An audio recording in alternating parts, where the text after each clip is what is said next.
Force is equals to mass times acceleration. So we're going to replace mass and acceleration in the place of force. And we are going to have change in momentum equals to what? Ma times t.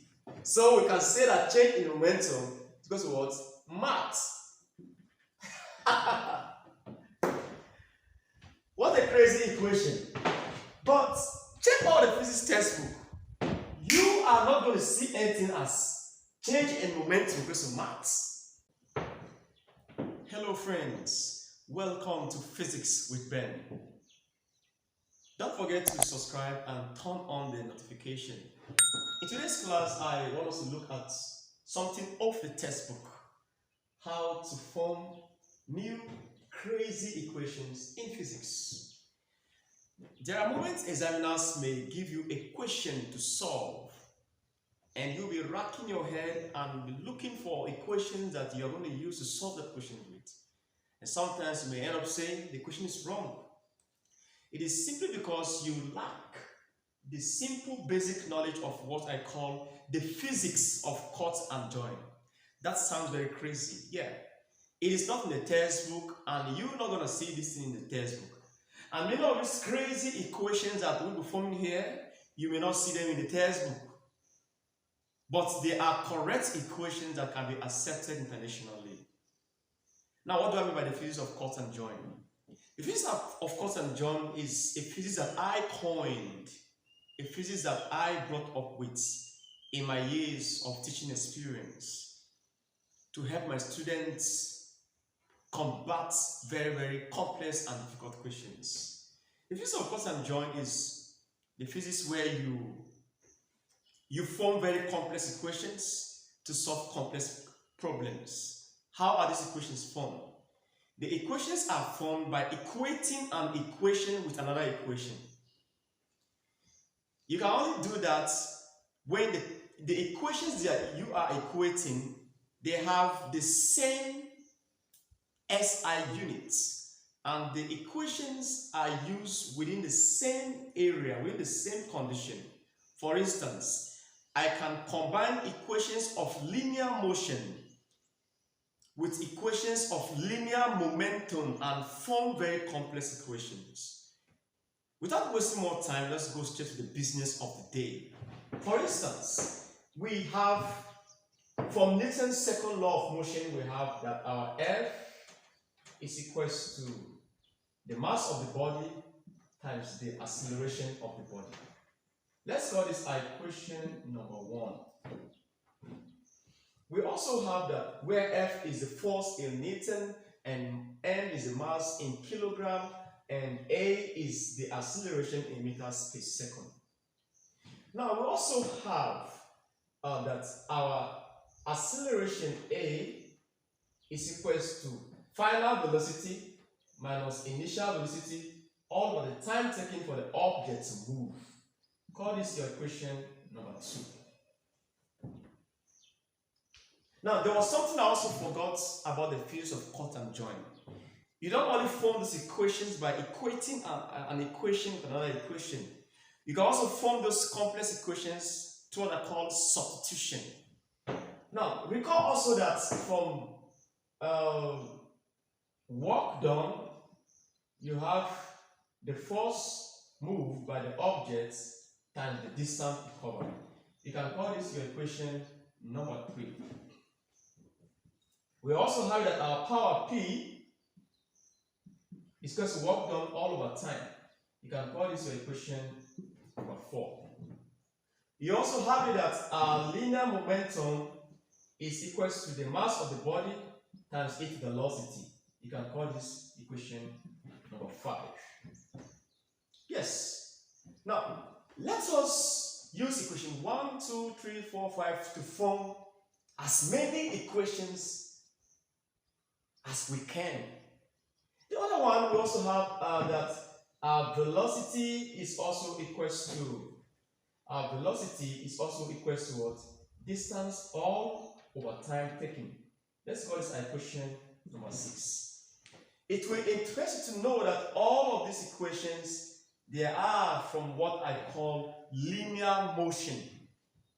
or what I call mechanics in physics. But they are all equations that are used to describe the linear movement of objects. Objects moving on a straight horizontal surface. Now, from equation 1 and equation 2, I can form a new equation. What is that equation? I know that my acceleration A is equal to V minus U all over T. So I can say that from this equation, this implies that my F is equal to mass times. So in place of acceleration, since my acceleration is this, I can say mass times V minus U all over T.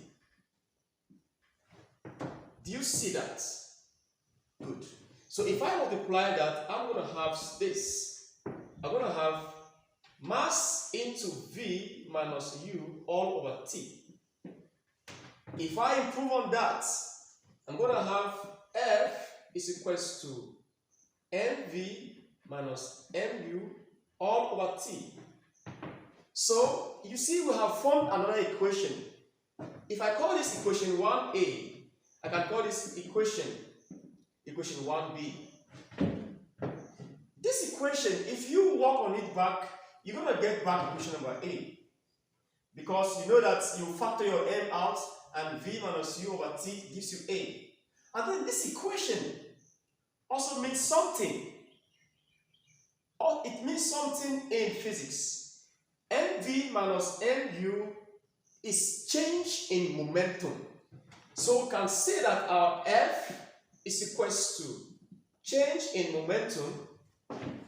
We can say that mv minus mu is equals to change in momentum. And so change in momentum, and so our F is equals to change in momentum of the body divided by time. And so we can call this our equation 1c. If you proceed and make change in momentum the subject formula, you're going to have another equation again. So you have change in momentum is equal to what? Force times time. You can call this equation 1d. Force times time means impulse in physics. You see that? Now let's make it more crazy again. You know that change in momentum is equal to force times time, but let's say but force is equal to what? Mass times acceleration. So we can say that change in momentum is equal to what? Is equal to what? Force is equal to mass times acceleration. So we're going to replace mass times acceleration in the place of force. And we are going to have change in momentum equals to what?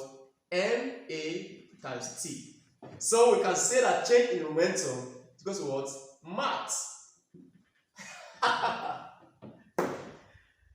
What a crazy equation. But check out the physics textbook. You are not going to see anything as change in momentum equals to mass. Yes, it is an equation that exists. And it is very, very correct. Where m is the mass of the body, and a is the acceleration, and t is the time taken. You can still go on and on and on and on and on and get more of that. Okay, let's work with equation number 3. I just showed you the way forward. You can continue from here and keep substituting. But one thing that helps you in doing this is when you have very rich equations in your head. And you can only have rich equations in your head when you constantly do solve the exercises in the textbook. The more you solve those exercises, the more you store those equations unconsciously in your mind. Let us look at equation number 3 and play with it again and form other equations. Given that our W work done is equals to force times distance. Okay, good. Let's say, but force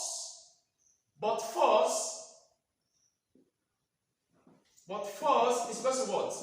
Mass times acceleration. Mind you, I am strictly working on what I call linear equations. Linear equations. By the way, by the time I go beyond linear, maybe motion under gravity, I will not use force equals to mass times A, but I will say that my force is equal to mass times gravity. So for now, I want to be particular with what I'm doing. I'm working strictly on linear motion. By the time I change force to become A, everything here will also change. So we can say that from here, I can substitute F in this place. Since my F is this, I can say that W work done is equal to what? MA times D. So work done in physics is equal to what? Mad. You see, we had maths and now we are having mad. That is why I say how to form new crazy equation in physics. The word mad sounds insane, sounds crazy, right? It is an equation in physics. So, work done is equal to mad, where your M is the mass of the body, and A is the acceleration of the body, and D is the distance covered by the body. Should we proceed? We can still proceed. We also have your P is equal to W all over T. So since I will say that we are dealing with linear equations, so this pressure, this power 2 is a linear power. So since W is mad over T, we can say that P is equal to, okay, let's say P is equal to what? Force and distance over T. It's another equation. So we have, this is equation 1B, 1C, 1D. Let's call this equation 1E, ABCD, E, 1E. So this is equation 2. Let's call this equation 2A. And so this is equation 2B. Right, that's equation 2B. So right now we are working. You can see book go on and equate many equations with this. So equation, this is equation 3. So equation 4. This is equation 3, sorry. Equation 3, and this is equation 3A, and this is equation 3B.